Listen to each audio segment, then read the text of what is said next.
Hello friends, अस्सलाम वालेकुम। आपका बार भरोसा सीरियल के पहले एपिसोड में खुशामदीद है।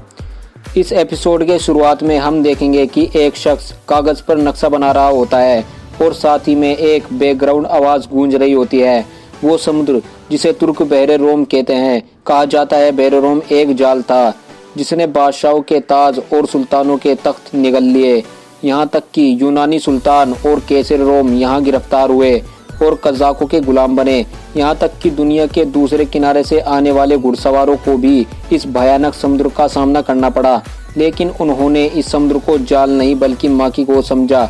उन्होंने एक एक करके समुद्र के टापुओं के किलों को फतह किया और लड़ने वाले घुड़सवारों में से एक ने इन टापुओं में से एक टापू में रहना शुरू कर दिया और वो आगे चलकर 4 लड़कों का वालिद बना। फ्रेंड्स, इसके बाद हमें एक समुद्री जहाज दिखाया जाता है जो समुद्र में तेजी से चल रहा होता है और जहाज पर सवार लोग अपने अपने काम में लगे होते हैं, जबकि जहाज के ऊपरी हिस्से पर मौजूद एक शख्स तमाम हालातों का जायजा ले रहा होता है। थोड़ी देर बाद जहाज में कुछ हलचल होती है और इसी दौरान जहाज के अंदर से उरूज रईस बाहर आता है और इसके बाद जहाज पर सवार एक शख्स उरूज को हाथ के इशारे से कुछ बताता है।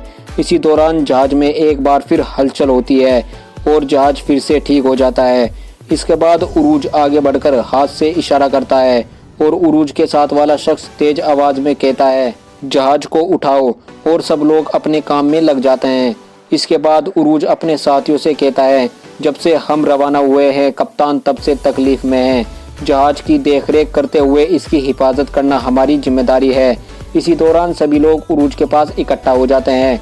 उसके बाद उरूज कहता है, मैंने तुमसे कभी झूठ नहीं बोला, मैंने कभी तुम्हें ऐसी लड़ाई में नहीं भेजा जिससे मैं डरता हूँ। समुद्र खतरनाक है, हमारा जहाज और हमारी जिम्मेदारी सख्त है। हमारा पहला मकसद अपनी मंजिल तक हिफाजत से पहुँचना है और इसके लिए हमें लड़ना भी पड़ सकता है। दुनिया में 3 तरह के लोग होते हैं, एक वो जो बादशाह होते हैं। उरूज की बातें सुनकर जहाज के ऊपरी हिस्से में खड़ा शख्स मुस्कुरा रहा होता है। उरूज और कहता है, दूसरे वो जो बादशाह से डरते हैं और तीसरे वो जिनसे बादशाह डरते हैं। अल्लाह का शुक्र है हम आसानी से डरने वालों में से नहीं है। सिपाहियों, आज मैंने फैसला किया है, चाहे हम डाकुओं का सामना करें या बादशाह का, मैं नहीं डरूंगा। अब हमारा फैसला हमारा मुकद्दर बनना चाहिए। इसी पर उरूज के पास खड़ा शख्स तेज आवाज में कहता है, इस नेक रास्ते में हमारी जानें कुर्बान हैं। ये सुनकर सब लोग यही अल्फाज दोहराने लगते हैं। इसके बाद उरूज आगे बढ़कर समुद्र का जायजा लेने लगता है। इसी दौरान जहाज पर मौजूद सब लोग बुलंद आवाज में गाने लगते हैं और इनकी आवाजें पलटकर वापस आ रही होती हैं, जबकि उरूज वापस लौटकर आने वाली आवाजों को गौर से सुन रहा होता है। तमाम हालात का अच्छी तरह से जायजा लेने के बाद उरूज बुलंद आवाज में कहता है, जहाज दाईं तरफ घुमाओ। ये सुनकर जहाज का कप्तान इन बातों पर अमल करता है। फ्रेंड्स, इसके बाद हमें रात के वक्त एक बड़ा जहाज दिखाया जाता है जिस पर बहरी कज़ाकों ने कुछ लोगों को बंदी बनाया होता है और बहरी कज़ाक इनके इधर उधर घूम रहे होते हैं। कज़ाकों का हेड कहता है, उस्मानी सुल्तान का मामलुकों को भेजा हुआ तोहफा यहीं से गुजरेगा। हम नहीं चाहते कि इस जहाज का हमला देखकर वे चौकन्ने हो जाएं। ये सुनकर बंदी बनाए हुए लोगों में से एक शख्स अपने साथी से कहता है, वो उस्मानियों का जहाज है, ये जालिम एक मुसलमान जहाज से टक्कर लेंगे, हमें चौकन्ना रहना होगा। जवाब में इसका साथी कहता है, भाई अगर इन्हें शक हो गया तो खून बहेगा। इस पर दूसरा शख्स कहता है, हमने अपनी आज़ादी खो दी, अब अगर अपनी जान भी खो दे तो क्या फर्क पड़ता है। इसी दौरान कज़ाकों का हेड अपनी तलवार इस शख्स की गर्दन पर रख के कहता है, तुम बहुत बातें कर रहे हो कप्तान, तुम्हें अब आराम करना चाहिए। और इसके बाद कज़ाक कप्तान को मार देता है और कहता है, जो बहादुरी दिखाना चाहता है उसका यही अंजाम होगा। जबकि दूसरी तरफ उरूज रईस का साथी कहता है, चट्टानों की गूंज से लग रहा है कि रास्ता तंग होगा। तो उरूज कहता है, मुझे रास्ते की फिक्र नहीं है, लेकिन फिर भी हमने अभी तक इस रास्ते को नहीं देखा। इसके बाद हमें इस जहाज के कमरे का मंजर दिखाया जाता है जिसमें एक शख्स आराम कर रहा होता है। इसी दौरान वो शख्स उठता है और पास पड़ा कुल्हाड़ा उठा लेता है। फ्रेंड्स, ये शख्स इलियास होता है, ये उरूज रईस का छोटा भाई है। इसके बाद हमें एक मंजर दिखाया जाता है जिसमें चट्टान के पीछे छुपा हुआ एक शख्स किसी पंछी की आवाज़ निकालता है। ये आवाज़ सुनकर उरूज कहता है, क्या ये बगले की आवाज़ नहीं है। इस पर उरूज का साथी कहता है, बिल्कुल बाबा उरूज। जबकि यही आवाज़ सुनकर कज़ाकों का हेड कहता है, हमें इशारा मिल गया है, हम इन्हें जल्द ही चट्टानों के करीब घेरेंगे। दूसरी तरफ इलियास उरूज रईस के पास आता है। उरूज इलियास से कहता है, इलियास मैं चाहता हूँ कि जहाज का फर्श सूखा हो, मैं नहीं चाहता हमारे आदमी फिसले, लग रहा है कि बहुत जल्द जंग होने वाली है। इसी दौरान ऊपरी हिस्से में खड़ा शख्स उरूज के पास आता है। उस शख्स से उरूज कहता है, कासिद हैराबेद अपने कमरे में जाएं और अपने सिपाहियों को भी साथ ले जाएं। यह सुनकर कासिद वहां से चला जाता है। इधर कज़ाकों का हेड कहता है, हम उन्हें देखते ही तोप चलाना शुरू कर देंगे, जबकि इधर उरूज कहता है, हर कोई तैयार रहे और खुद तीर कमान लेकर तैयार हो जाता है। इसके बाद उरूज अपने तीर से चट्टान में छिपे जासूस को मारता है और इस तरह वह शख्स उरूज के जहाज पर आ गिरता है। इसके बाद उरूज उसके हाथ पर एक निशान देखकर समझ जाता है कि यह कज़ाक है। इसी दौरान जहाज की ऊंचाई पर मौजूद उरूज का सिपाही कहता है, जहाज नजर आ गया है, और जहाज देखकर उरूज इलियास से कहता है, इलियास ये वही है जो बगले की आवाजें निकाल रहे थे, ये किसी को खबरदार कर रहे थे। इस पर उरूज का साथी कहता है, बाबा उरूज मुझे लगता है कि वे हमसे लड़ाई करेंगे। इस पर उरूज कहता है, लड़ाई अब नागुज़ीर हो चुकी है। इसके बाद उरूज बुलंद आवाज में कहता है, लोगों को तोपों की तरफ इकट्ठा करो और जहाज दाईं तरफ घुमाओ।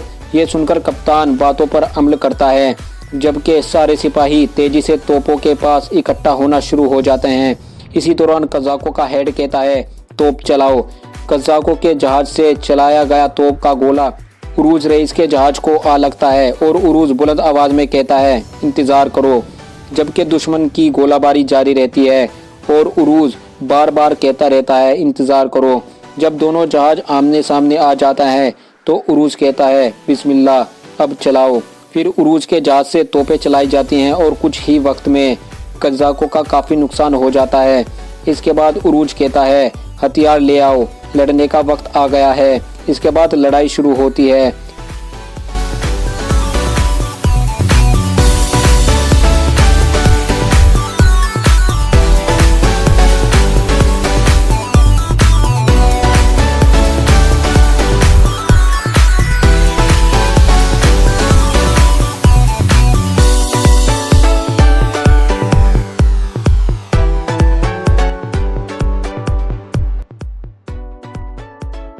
फिर उरूज रईस रस्सियों की मदद से कज़ाकों के जहाज पर पहुंच जाता है और कज़ाकों के हेड से कहता है, मैं सारे मासूमों का बदला एक ही बार तुमसे लूंगा। कज़ाकों के हेड को जख्मी करके उरूज कहता है, मैं तुम्हारी लाश को यहाँ झंडे की तरह लहराऊंगा। और उसके बाद उरूज रईस फिर से कज़ाकों के हेड के साथ लड़ने लगता है और कज़ाकों के हेड का खात्मा कर देता है। यह देखकर उरूज के साथी खुशी से नारे लगाने लगते हैं।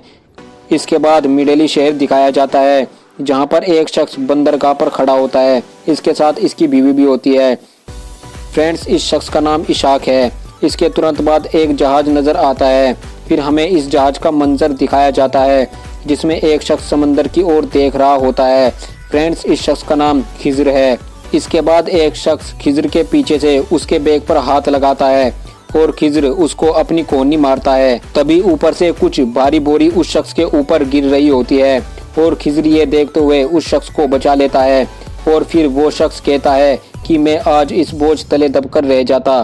फिर खिज़र कहता है, माफ़ करना कप्तान, सुना है कुछ जेब कतरे यहाँ फिर से इकट्ठा हो गए हैं, मैंने सोचा कहीं वो ना हो। फिर वो शख्स पूछता है, इस बस्ते में क्या कोई कीमती चीज़ है जो तुमने इसे सख्ती से पकड़ा हुआ है? इस पर खिज़र कहता है, इसमें साइंस का कीमती इल्म है। इस ओर खिज़र का जहाज आता देख इशाक समेत सब खुश हो जाते हैं।